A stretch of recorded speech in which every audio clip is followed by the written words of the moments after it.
kemampuan dari suatu logam untuk ditingkatkan kekerasannya. Pisau atau baja itu sama seperti manusia, bisa dirubah perilakunya, didandani, dalam hal ini dikeraskan.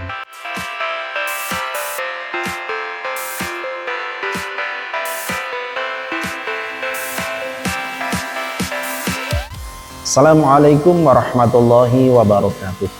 Salam sejahtera untuk kita semua. Perkenalkan, saya Abdul Khalik STMT. Saya adalah salah satu dosen tetap di program studi S1 Teknik Mesin Universitas Pamulang. Pada kesempatan ini, saya akan menyampaikan mata kuliah dalam bentuk video pembelajaran sebagai bagian dari pernyataan diri dosen dalam unjuk kerja Tridharma Perguruan Tinggi atau TDD UKTPT. Dalam video pembelajaran ini, saya akan menyampaikan mata kuliah Metalurgi Fisik. Metalurgi Fisik merupakan mata kuliah wajib di program studi S1 Teknik Mesin dengan bobot 3 SKS dan disampaikan pada semester kelima. Mata kuliah Metalurgi Fisik membahas tentang pengolahan logam, standarisasi logam, struktur mikrologam, ikatan atom logam, kecacatan pada logam, sifat logam, perubahan fasa, perlakuan panas pada logam, pengujian sifat mekanik logam, dan pengerjaan pada logam. Materi perkuliahan akan disampaikan dalam 21 pertemuan yang terdiri dari 14 pertemuan teori dan 7 pertemuan praktikum. Capaian pembelajaran lulusan yang ingin diperoleh adalah setelah mahasiswa lulus, diharapkan mereka menunjukkan sikap bertanggung jawab atas pekerjaan di bidang keahlian secara mandiri. Mahasiswa mampu menganalisis keperluan material teknik yang sesuai dengan keperluan dalam perancangan konstruksi. Mahasiswa mampu menunjukkan kerja mandiri, bermutu, dan terukur. Dan mahasiswa mampu merancang dan memodifikasi material di bidang konstruksi mesin. Capaian pembelajaran mata kuliah atau CPMK Metalurgi Fisik. Setelah mahasiswa menyelesaikan perkuliahan, diharapkan mampu menjelaskan konsep dasar dan menganalisis persoalan dalam ruang lingkup logam, melakukan perlakuan panas atau heat treatment pada logam dengan benar, melakukan pengujian sifat mekanik logam, menganalisis perubahan sifat mekanik berdasarkan hasil pengujian pada logam, merangkum hasil analisis pada logam dalam bentuk laporan praktikum kerja, menentukan solusi terkait rekayasa sifat material logam, dan mempresentasikan laporan praktikum dalam presentasi di kelas. Untuk penilaian akhir dalam perkuliahan ini mencakup 4 variabel, yaitu 10% presensi, 20% dari tugas, 30% nilai UTS, dan 40% nilai ujian akhir semester. Referensi dari mata kuliah ini diantaranya adalah buku-buku yang ditulis oleh Andrinal, kemudian Bundan T. Sofyan, Van Vlag, R.S. Smallman, dan American Standard Material and Testing. Selain itu, untuk memudahkan mahasiswa di dalam belajar, kami juga menyiapkan modul pembelajaran metalurgi fisik teori maupun dalam bentuk praktikum. Selain itu, ada link video yang mendukung untuk pembelajaran mata kuliah ini. Dalam video ini, saya akan mereview pertemuan ke-12 dan bersambung pada penyampaian materi pertemuan ke-13. Sesuai dengan RPS yang telah disusun, pertemuan ke-12 membahas tentang hardenability pada baja, dan pertemuan 13 membahas tentang heat treatment pada logam khususnya baja. Demikian pembukaan video pembelajaran mata kuliah Metalurgi Fisik. Selanjutnya, mari kita ikuti proses pembelajaran di kelas bersama mahasiswa.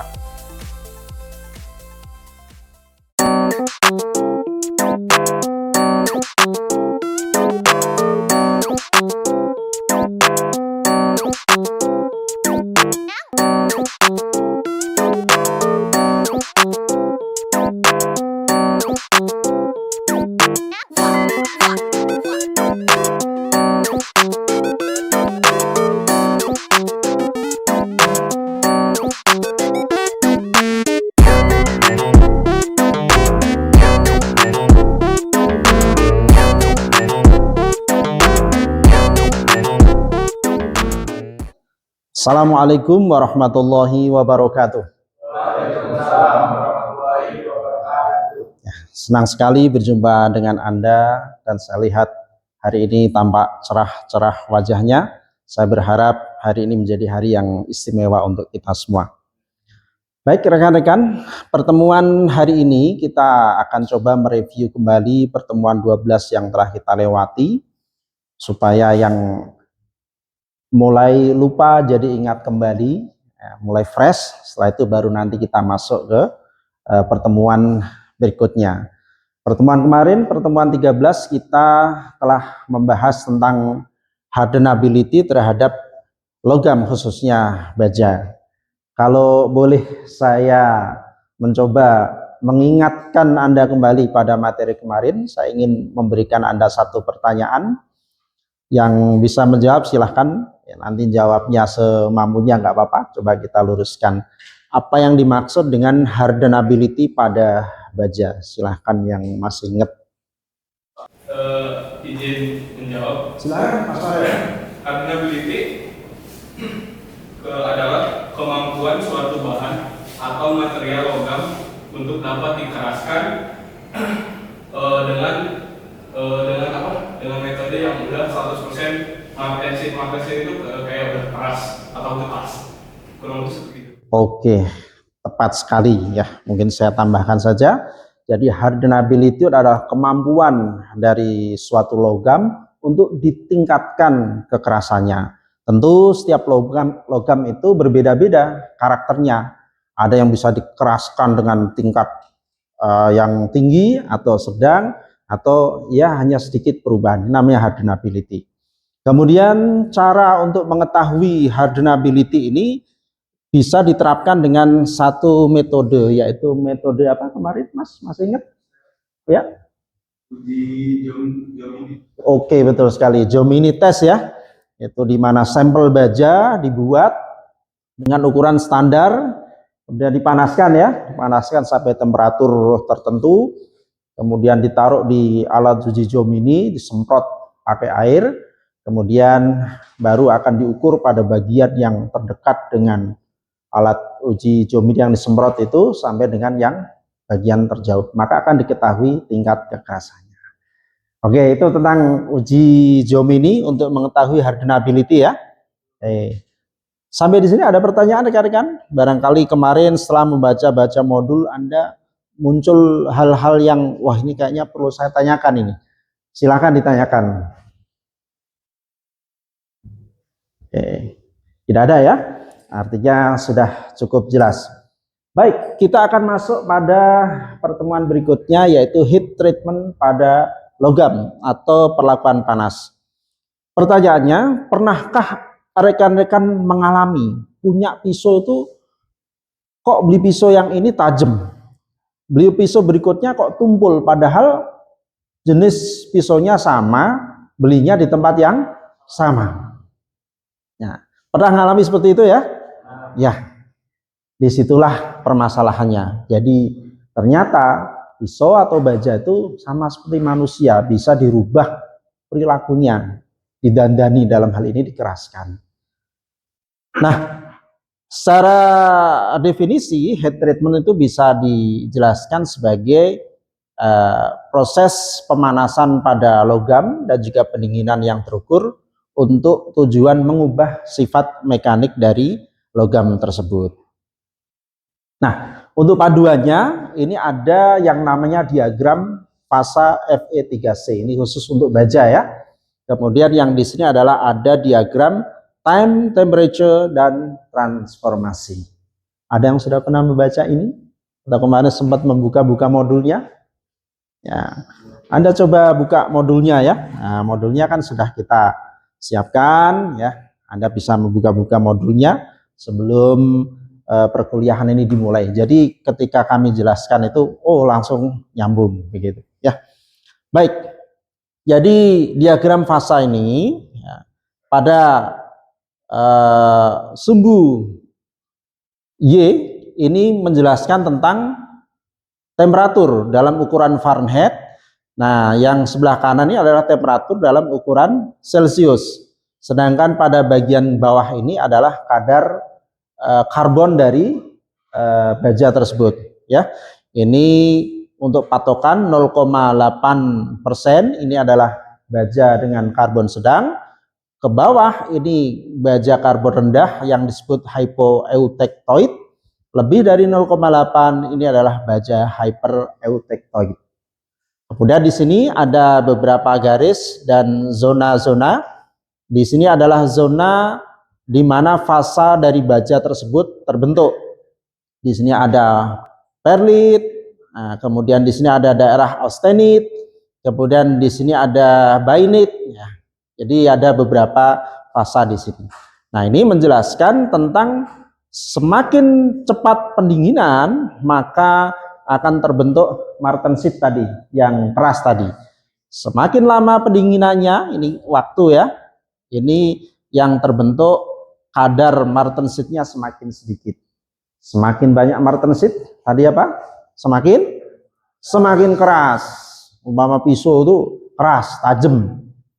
Tapi ketika proses pendinginannya ini lama, maka martensit yang terbentuk lunak, sehingga akan lebih lunak. Umpama pisau itu nanti cepat aus. Oke. Sampai di sini ada pertanyaan rekan-rekan tentang diagram fasa. Ya, nanti coba dicermati kembali ya, dicermati kembali. Jika ada sebarang pertanyaan, silahkan ditanyakan sampai Anda betul-betul memahami. Karena ini nanti akan sangat penting dalam rekayasa logam. Next, kita lanjut. Nah, ini contoh dari diagram CCT dan TTT dari dua sampel. Ini adalah IC 1060, ini adalah IC 5160. Apa simpulan yang bisa rekan-rekan lihat di sini? Jadi daerah-daerah yang terbentuk setiap material itu berbeda-beda. Ini tergantung dari komposisi kimianya tadi ya. Nah, tergantung ini tadi kadar karbonnya ini ya. Nah, perbedaan kadar karbon ini berpengaruh pada fase yang terbentuk, kemudian juga berpengaruh pada kecepatan pendinginannya. Baik, untuk heat treatment ini ada 3 tahap. Yang pertama apa nih rekan-rekan? Pemanasan ya. Yang kedua penahanan, istilahnya soaking atau holding time. Jadi ditahan pada temperatur pemanasan tersebut dalam kurun waktu tertentu. Setelah itu baru pendinginan. Jadi 3 ini ya, pemanasan, penahanan, pendinginan. Hanya saja temperaturnya berapa lama penahanan, dan cara pendinginannya seperti apa, itu tergantung apa yang akan kita bentuk dari material tersebut. Baik. Nah ini, sekarang heat treatment ini jenisnya apa saja? Sebenarnya banyak, tapi secara umum ada 5 ini ya. Yang pertama, sorry ya, ini belum jenisnya, ini manfaatnya dulu. Manfaatnya yang pertama adalah meningkatkan ketahanan korosi. Korosi tahu ya rekan-rekan ya, karat. Jadi ternyata baja itu bisa dibuat tahan karat atau terlambat karatnya dengan cara heat treatment. Kedua, meningkatkan kekuatan dan kekerasan. Kekerasan itu istilahnya hardness. Nah, kalau kekuatan itu istilahnya toughness atau ketangguhan. Ternyata itu bisa direkayasa. Berikutnya, untuk mengontrol struktur mikro. Jadi struktur mikro ini nanti kan berpengaruh besar pada sifat mekanik. Ketahanan tarik, ketahanan tekan, ketahanan impact, kelelahan atau fatigue. Itu ternyata juga bisa diatur dengan heat treatment ini. Kemudian memperbaiki sifat mekanik seperti meningkatkan keuletan, ketangguhan, elastisitas logam, yang penting untuk berbagai aplikasi. Dan yang terakhir adalah menghilangkan tegangan sisa. Untuk filosofi begini rekan-rekan. Rekan-rekan tentu tahu ya, anak-anak yang baru lulus SMA, masuk kedinasan, tentara, TNI atau Polri, itu bagaimana? Mungkin anaknya ada yang lemah gemulai, ya kan? Ada yang pemalu, ada yang pemarah, jadi belum stabil. Maka begitu masuk pendidikan tentara, ya kan, 2 tahun, kalau kepolisian 8 bulan, keluar seperti apa? Ya sudah mulai standar, ya kan? Ketegasannya, cara bicaranya, cara berjalannya pun berbeda. Nah ini untuk filosofi. Baja pun sama, ya kan? Dengan diperbaiki sifatnya, maka nanti bisa disesuaikan dalam aplikasinya untuk mengatasi apa? Kegagalan komponen atau kegagalan konstruksi. Oke, kita lanjut. Nah, ini jenis-jenis treatment. Nah, untuk menghilangi rasa ngantuk, tolong Mas Razan dibaca yang paling atas. Apa itu? Yang pertama. Yang pertama itu ada hardening. Hardening ini bertujuan untuk meningkatkan kekerasan dan kekuatan logam. Temperatur autentisasi dicelup dengan air, oli, garam. Lalu fase yang terbentuk adalah pertensit. Oke.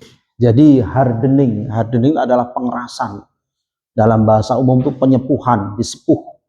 Logam yang lunak dikeraskan. Misalkan tadinya itu kekerasannya kalau diukur itu 21 HRC ditingkatkan menjadi 40 HRC. Caranya ini rekan-rekan ya, dipanaskan sampai temperatur austenisasi kurang lebih 800-an derajat Celcius, kemudian ditahan sampai waktu tertentu supaya homogen, baru dicelup ke dalam air. Nah, itu. Ini untuk hardening. Berikutnya tempering, ini tujuannya untuk menurunkan kekerasan. Kalau annealing ini tujuannya untuk menstabilkan, menghomogenkan struktur setelah pengecoran misalkan. Kemudian normalizing ini untuk menormalkan struktur setelah pengerjaan. Kemudian stress relieving ini adalah untuk menghilangkan tegangan sisa. Jadi ini jenis-jenis heat treatment. Nah, alatnya tentu Anda harus mengenali ya. Secara umum ini kita butuh tungku, kemudian media pendinginnya udara, air, minyak, larutan garam. Alat ukur untuk temperatur ini ada infrared temperatur termometer, ada juga perubahan warna logam. Saya kira cukup jelas ya rekan-rekan ya. Nah, barangkali ada pertanyaan dari rekan-rekan sampai di sini. Silakan. Ada yang ingin ditanyakan? Oke, silakan Mas Hafiz. Ditanya Pak, hasil produk yang dilakukan hardening itu apa ya? Baik, ya. Hardening itu kan tujuannya untuk mengeraskan. Nah, contoh produknya. Nah, ini kan cowok-cowok semua ya. Mungkin Anda rutin seminggu sekali mencukur jenggot atau kumis. Nah, Anda tahu silet yang Anda gunakan untuk mencukur kumis itu juga dikeraskan, tapi hanya pada bagian mata pisaunya atau ujungnya. Ya, yang bagian tengah dibiarkan tetap agak lunak untuk mendukung. Maka kalau Anda lihat itu biasanya ada bekas warna ya, warna kayak pelangi, itu adalah karena bekas dicelup ke dalam minyak untuk hardening. Atau pisau sembelih ya supaya tajam itu juga di hardening. Kalau Anda ke tukang pandai besi, Anda akan tahu itu. Bisa diterima Mas ya? Yang lain silakan supaya gamblang. Ya. Silakan. Oh, siapa dulu nih? Waduh, ini semangat semua nih mahasiswanya. Silakan Mas. Berarti itu yang dipanaskan itu aja. Tadi kalanya masih ulet. Betul ya. Untuk mencapai martensi tadi kan harus di austenisasi. Pada bagian mana? Lokalnya saja itu.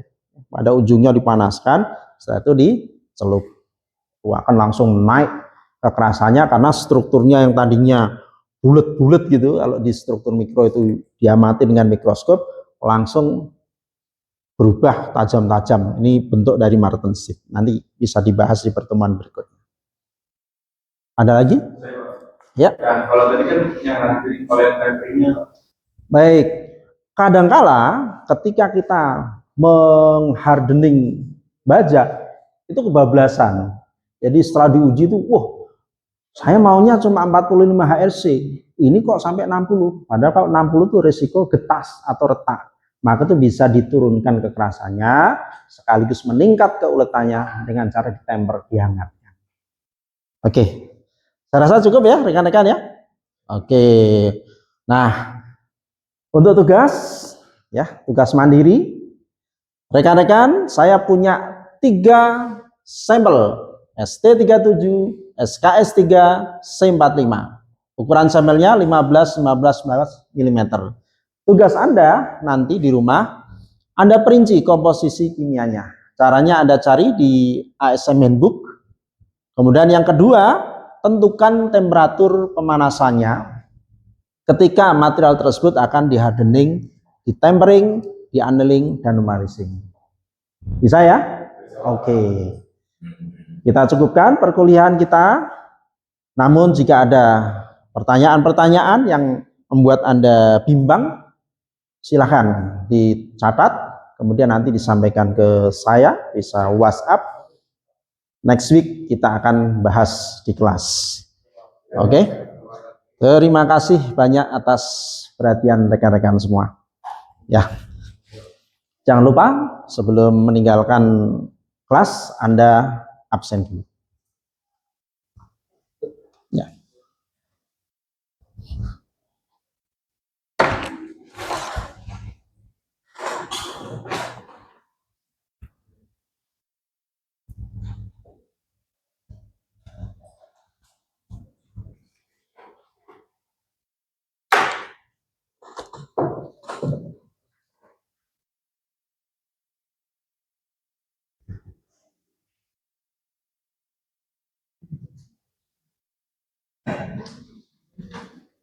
Cukup ya?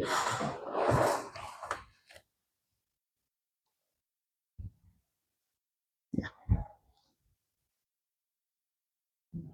Oke, terima kasih.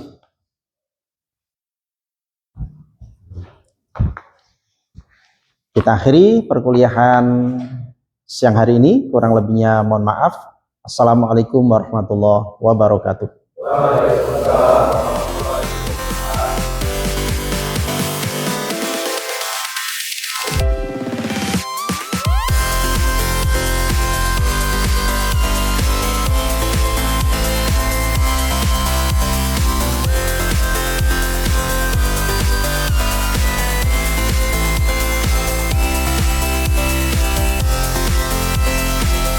Demikian video pembelajaran perkuliahan di kelas bersama mahasiswa sebagai bagian dari pernyataan diri dosen dalam unjuk kerja Tridharma Perguruan Tinggi atau PDD UKTPP. Tidak lupa ucapan terima kasih kami sampaikan kepada semua pihak yang telah memberikan dukungan dalam pengembangan pendidikan tinggi, khususnya Direktorat Sumber Daya Dirjen Pendidikan Tinggi, Sains dan Teknologi Republik Indonesia. Ucapan terima kasih juga kami sampaikan kepada jajaran Rektorat Universitas Pamulang, Fakultas dan Program Studi Teknik Mesin atas semua dukungan yang telah diberikan kepada kami untuk kami bisa terus maju berkarya untuk memberikan sumbangsih dalam memajukan Tridharma Perguruan Tinggi. Terima kasih. Sampai jumpa pada kesempatan yang lain. Semoga Allah SWT memberikan manfaat dan keberkahan untuk kita semua. Wassalamualaikum warahmatullahi wabarakatuh.